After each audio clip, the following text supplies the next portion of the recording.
मोदी सरकार कभी भी इतनी बड़ी मुश्किल में नहीं फंसी होगी जो इस बार फंस गई है। क्या पीएम मोदी ने ही हरदीप पुरी को जेफरी एप्स्टीन से मिलने के लिए भेजा था? कांग्रेस ने धमाकेदार प्रेस कॉन्फ्रेंस की है। कांग्रेस के दावों से सवाल खड़े हो रहे हैं कि आखिर पीएम मोदी, हरदीप पुरी और एप्स्टीन का रिश्ता क्या है। डिजिटल इंडिया लॉन्च होने से पहले इसकी सूचना एप्स्टीन से जुड़े लोगों को क्यों दी गई थी? एप्स्टीन फाइल्स पर कांग्रेस के नए खुलासों ने मोदी सरकार को हिलाकर रख दिया है। आखिर एप्स्टीन फाइल्स में ऐसा क्या है जो नरेंद्र मोदी पहले जैसे नहीं रहे, जिन्होंने अपना कैंपेन घर घर मोदी से शुरू किया था, वो आज थर थर मोदी हो गया है। ये शब्द है पवन खेड़ा के। दरअसल अब कांग्रेस प्रवक्ता पवन खेड़ा ने एप्स्टीन फाइल्स को लेकर प्रेस कॉन्फ्रेंस की है और धमाकेदार खुलासे करके मोदी सरकार के पसीने छुड़ा दिए हैं। पवन खेड़ा ने कहा कि 13 नवंबर 2014 को लिंक्डइन के सह संस्थापक रीड हॉफमैन को एप्स्टीन ने एक मेल भेजा था जिसमें वो डिजिटल इंडिया की जानकारी दे रहा था, जबकि डिजिटल इंडिया जुलाई 2015 में शुरू हुआ था। इसका मतलब तो ये है कि बीजेपी मंत्री हरदीप पुरी ने भारत के नागरिकों से पहले ही एप्स्टीन को डिजिटल इंडिया की जानकारी दे दी थी। और फिर पवन खेड़ा गुस्से में भड़कते हुए बोल पड़े कि हम सोच रहे थे इस देश की सरकार को एक माइक का लाल चला रहा था, जबकि सच्चाई ये है कि अमेरिका में बैठा एक दलाल चला रहा था। पवन खेड़ा ने मोदी सरकार पर ये आरोप लगाकर बड़ा तूफान खड़ा कर दिया है। प्रेस कॉन्फ्रेंस में कांग्रेस नेता पवन खेड़ा ने आगे बताया कि हरदीप पुरी कह रहे हैं कि मैं तो एप्स्टीन को डिजिटल इंडिया की जानकारी दे रहा था। अब सवाल ये है कि हरदीप पुरी को ये जानकारी कहां से मिली, क्योंकि उस समय तक वो सरकार का हिस्सा ही नहीं थे। और फिर पवन खेड़ा ने पीएम मोदी पर सीधे सवाल दाग दिए।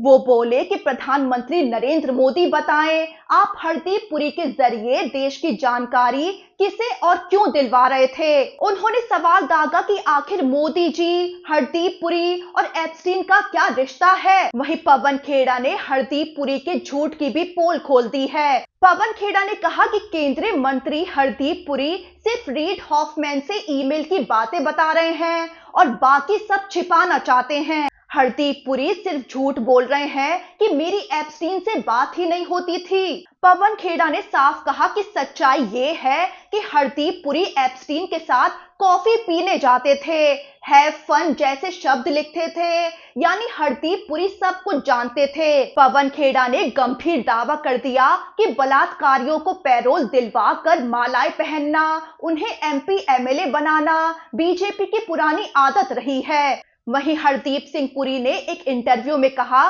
कि मेरी एप्स्टीन से ज्यादा बात नहीं हुई, 1-2 ईमेल हुए और 3-4 बार मुलाकात हुई। पवन खेड़ा ने इसे सरासर झूठ बता दिया है। हरदीप पुरी ने एक और इंटरव्यू में कहा था कि मैंने एप्स्टीन से कभी अपॉइंटमेंट नहीं मांगा। पवन खेड़ा ने इस बात को भी झूठा बता दिया है। पवन खेड़ा ने एप्स्टीन फाइल्स पर आए दस्तावेजों के हवाले से बताया कि हरदीप पुरी जेफरी एप्स्टीन से खुद मिलने के लिए पूछते थे। उनके शब्द भी सामने आए जिसमें उन्होंने साफ लिखा कि Jeff can I see you, Jeff are you in town, जिसका मतलब है जेफरी एप्स्टीन क्या मैं तुमसे मिल सकता हूँ और क्या तुम शहर में हो। पवन खेड़ा ने कहा कि जब हरदीप सिंह पुरी ने कभी अपॉइंटमेंट नहीं मांगा तो फिर ये सब क्या था? क्या आप पर मोदी का दबाव था कि जाइए और एप्स्टीन से मिलिए? वहीं कांग्रेस नेता पवन खेड़ा ने कहा कि हरदीप सिंह पुरी ने हाल ही में सफाई देते हुए कहा कि अरे यार कुछ हुआ होता तो बताता, मैं तो बस मिलकर ही रह गया। पवन खेड़ा भड़के कि ये बात हरदीप पुरी की मानसिकता दिखाती है, यानी कि हरदीप पुरी अफसोस जता रहे हैं कि वो यौन शोषण क्राइम्स का हिस्सा बनते बनते रह गए। पवन खेड़ा भड़के कि क्या इस सब के बाद हरदीप पुरी को मंत्री बने रहने का हक है। वहीं पवन खेड़ा ने बताया कि जून 2015 में एप्स्टीन हरदीप पुरी के जरिए मिडिल ईस्ट की नीति पर नाराजगी जता रहा था, क्योंकि मई 2015 में फिलिस्तीन के राष्ट्रीय अध्यक्ष महमूद अब्बास भारत आए थे। पवन खेड़ा बोले कि क्या एप्स्टीन की नाराजगी के चलते ही और अपनी गलती सुधारने के लिए नरेंद्र मोदी फिलिस्तीन ना जाकर इजराइल गए थे। पवन खेड़ा ने बड़ी बात कही कि ये दिखाता है कि भारत की विदेश नीति एप्स्टीन, नरेंद्र मोदी और हरदीप पुरी मिलकर चला रहे थे। वहीं पवन खेड़ा ने प्रेस कॉन्फ्रेंस में आगे कहा कि 2014 से 16 के बीच भारत के 3 राजदूत अमेरिका में रहे। अब सवाल ये है कि आखिर किसके निर्देश पर रिटायर हो चुके हरदीप सिंह पुरी को एप्स्टीन से मिलने भेजा जाता था। पवन खेड़ा ने कहा कि हरदीप पुरी एक रिटायर्ड डिप्लोमेट थे, इससे ज्यादा कुछ नहीं। इस दौरान भारत के संयुक्त राज्य अमेरिका में 3 राजदूत थे, एस जयशंकर, अरुण सिंह और नवतेज सरना। पवन खेड़ा ने बड़ा सवाल उठाया कि क्या वो इतने निकम्मे थे कि प्रधानमंत्री ने हरदीप पुरी को एप्स्टीन से संपर्क करने के लिए कहा। पवन खेड़ा बोले कि पिछले कुछ समय से एप्स्टीन फाइल्स पूरी दुनिया में चर्चा में हैं। इस मामले को लेकर 7 देशों के नेताओं ने इस्तीफे दिए हैं और दुख की बात है कि नरेंद्र मोदी और हरदीप सिंह पुरी का नाम भी इसमें शामिल है, जिसके बारे में हरदीप सिंह पुरी ने मुंह खोला, कुछ इंटरव्यू दिए जिनमें जमकर झूठ बोला। पवन खेड़ा ने तंज कसा कि ये वही हरदीप सिंह पुरी हैं जिन्हें बिना सांसद बने ही नरेंद्र मोदी ने मंत्री बना दिया।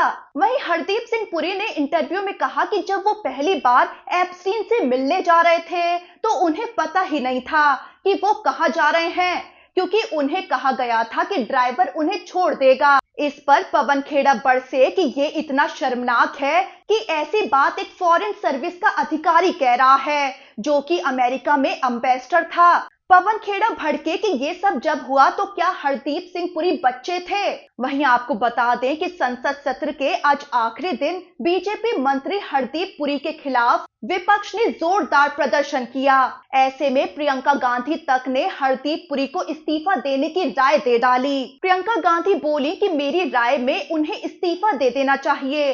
प्रियंका ने आरोप लगाया कि एप्स्टीन के खिलाफ यौन शोषण के आरोप सार्वजनिक होने के बाद भी हरदीप पुरी ने उनसे ईमेल के जरिए संवाद किया था। अमेरिकी न्याय विभाग की तरफ से जारी दस्तावेजों में हरदीप पुरी और एप्स्टीन के बीच ईमेल आदान प्रदान का खुलासा हुआ है। वहीं कांग्रेस लगातार ये मुद्दा उठा रही है कि हरदीप पुरी ने जेफरी एप्स्टीन से मुलाकातें तब की थी जब एप्स्टीन को अदालत ने अपराधी घोषित कर दिया था। यानी बीजेपी मंत्री हरदीप पुरी एक सजा याफ्ता मुलजिम से मिल रहे थे। अब मोदी सरकार बुरी तरह फंस गई है।